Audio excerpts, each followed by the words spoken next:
వచ్చేటటువంటి నీళ్లు కానీ సరైనటువంటి పద్ధతుల్లో ఇవాళ వ్యవసాయ సాగు భూములకు పోకుండా అవి ఊరు మధ్యలోకి వెళ్ళి ఆ కాలువ ఉండటం వల్ల గతంలో పెద్ద కాలువలు ఆ పెద్ద కాలువలు పోయి కొంతమంది ఆక్రమణలు చేయటం వల్ల చిన్న మోరిలుగా మారటం వల్ల వచ్చినటువంటి నీళ్లు కరెక్ట్గా కిందికి పోకుండా అవన్నీ కూడా కాలనీలలోకి వస్తూ ఉన్నాయి, గల్లీలకు వస్తూ ఉన్నాయి, ఇళ్లలోకి వస్తూ ఉన్నాయి.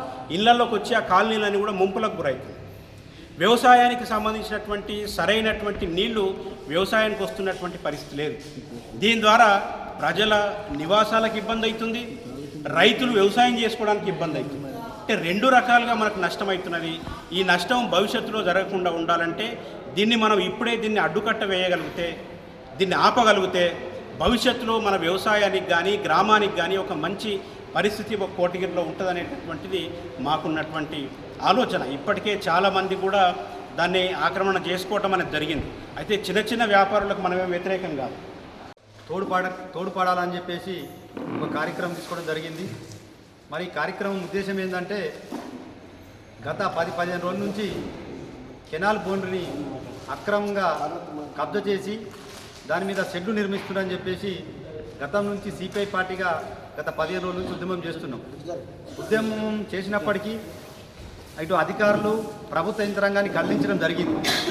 ప్రభుత్వ యంత్రాంగం కదిలింది, అధికారులు కదిలిండ్రు, ఎంఆర్ఓ గారు, పోలీసు, మళ్ళా ఏఈ ఇరిగేషన్ డిపార్ట్మెంట్ అందరు వచ్చి ఈ ఏదైతే కెనాల్ కబ్జకు గురైందో ఆ కెనాల్ అంతా పరిశీలన చేయడం జరిగింది. గత వారం పరిశీలన చేసి ఇది రైతాంగానికి చాలా నష్టమవుతుంది. ఎందుకంటే రైతులు జేసీబీ కానీ ఏదైనా అక్కడ పైన తిరగటానికి 33 ఫీట్లు ఈ కెనాల్ బౌండరీ వదలాలా, మీరు ఎట్లా సెట్ చేసిరని చెప్పేసి ఆయనకి వివరించడం జరిగింది.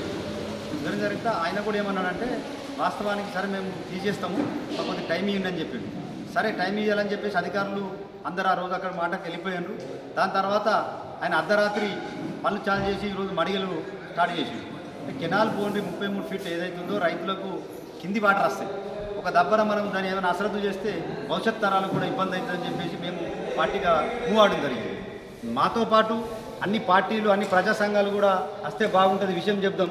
ఎందుకంటే ఇది కోటగిరి గ్రామానికి చెందింది. ఇది కోటగిరి గ్రామం కొద్దిగా అభివృద్ధి పడాలన్నా ఇటువంటి సమస్యలు తరచూ వస్తున్నాయి, పోతుంటున్నాయి. గతంలో కూడా హై స్కూల్ దగ్గర ఈ భారీ కూడా నిర్మించడం జరిగింది కబ్రస్థాన్ వాళ్ళు. అక్కడ ఏదైతే ఈ పానాది మన హై స్కూల్ నుంచి మిర్జాపూర్ అంటే మన బీసీ కాలనీ దాకా పానాది ఉందో ఆ పానాది పొంటిని కూడా ఆయన కబ్జా చేయడానికి ఆ రోజు పునాది వేసిండు. ఆ వ్యక్తి పునాది వేస్తే మళ్ళీ మేము వెళ్ళి అక్కడ కొద్దిగా జెండలు పట్టుకొని అవి పట్టుకొని రిలీవ్ చేసి వారం చేసినాక అది తీపిచ్చేసినాం. ఆయన నక్ష తీసుకురమ్మన్నాడు, జీపీ నక్ష తీసుకొచ్చినాం. అంత అయిన తర్వాత అక్కడికి పానాది ఇప్పుడు కాదు తాత ముత్తాల నుంచి ఆ పానాది ఉన్నదనేది వాస్తవం అని చెప్పేసి ఆ రోజు సదమెరిగింది. అంటే ప్రభుత్వ స్థలాలు కానీ ఇట్లా కాల స్థలాలు కానీ ఇవి కబ్జాకు గురవుతున్నాయి. కాబట్టి మనం గ్రామం కూడా ఇది చాలా నష్టం. మనం చూస్తూ ఎందుకు పోవాలా, రైతులకు కూడా ఇబ్బందులు అవుతాయని చెప్పేసి ఈరోజు మనం స్ట్రగుల్ చేయడం జరిగింది. దానివల్ల రౌండ్ టేబుల్ సమావేశం కూడా పెట్టుకుందాం, అన్ని పార్టీ అన్ని ప్రజా సంఘాలను పిలిచి మాట్లాడుకుందాం అని చెప్పి సమావేశం ఏర్పాటు చేయడం జరిగింది. మరి కెనాల్ బౌండరీ ఏదైతే ఉందో దానికి ఆనుకొని అంచుకు 33 ఫీట్లు ఏ దాకా ఉంటుందో మొత్తం ఎంత దాకుంటే అంత దాకా ఆ వ్యక్తి కబ్జా చేసిండు. కబ్జా కూడా ఎట్లా చేసిండు, పారి గోడ నిర్మించి పారి గోడకు రేకులు పెట్టి మరీ పెద్ద ఎత్తున కబ్జా చేసిండు. దాంతోపాటు ఇరిగేషన్ కెనాల్ ఏదైతే ఉందో అక్కడ ఉన్న వేప చెట్లు మిగతా చెట్లను కూడా 2 ట్రాక్టర్లని ఆ చెట్లను కూడా అమ్మేసుకున్నాడు. అవి అమ్మేసుకొని ఆ డబ్బులను తీసుకొని మళ్ళీ ఆ పారిగోడని కూడా నిర్మాణం జరుగుతుంది.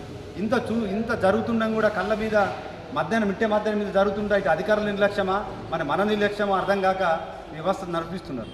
కాబట్టి మనమేమంటున్నాం, ఇలాంటి భవిష్యత్ తరాల్లో ఇలాంటి జరగకుండా ఉండాలంటే మనం అందరం ఐక్యమై, మేమే కాదు మన గ్రామంలో ఉన్న పెద్ద మనుషులు కానీ ప్రజా సంఘాలు కానీ అన్ని పార్టీలు ఐక్యమై ఇది తప్పురా బాబు, దీనివల్ల రైతాంగానికి నష్టపోతారు. ఎందుకు నష్టము అంటే రేపు జేసీబీ వస్తే కాలంలో ముళ్ళ పొదలు గడ్డి ఇవన్నీ ఇరుగుతాయి అలా కాలల్లో నిజాం సార్ కెనాల్లో. కాబట్టి తీయటానికైతే జేసీబీ ఆ సైడ్ ఈ సైడ్ మొక్కులుకుంటేనే అవి వెళుతాయి. అట్లా కాకుండా చాలా నష్టమైతే రేపు ఈయన టైట్ చేసాడు. పక్కనోడు కూడా ఏమంటాడు, అవబోయ్ ఆయన 33 ఫీట్లు టైట్ చేస్తే మీరు ఏమనలేదు, మీరు అందరికి సైలెంట్ కూర్చున్నారు, మరి నా సైడ్ నేను వేసుకుంటాను ఎక్కడ కూడా ఇస్తాడు. అప్పుడు జేసీబీ ఎట్టుకోవాలా, ఈ రూటు పోదు ఆ రూటు పోదు, ఎక్కువాలా, రైతాంగాన్ని పరిచయం అవుతారు.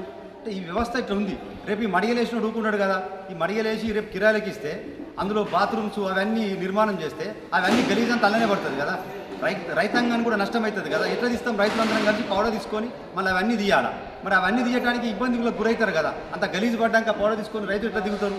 ఇవన్నీ జరుగుతున్నాయి. మరి అధికారుల నిర్లక్ష్యం కూడా ఎందుకు జరుగుతుంది? కాబట్టి అందరం కలిసి పోరాడితే ఈ గ్రామం అభివృద్ధి చెందినట్టయితుంది.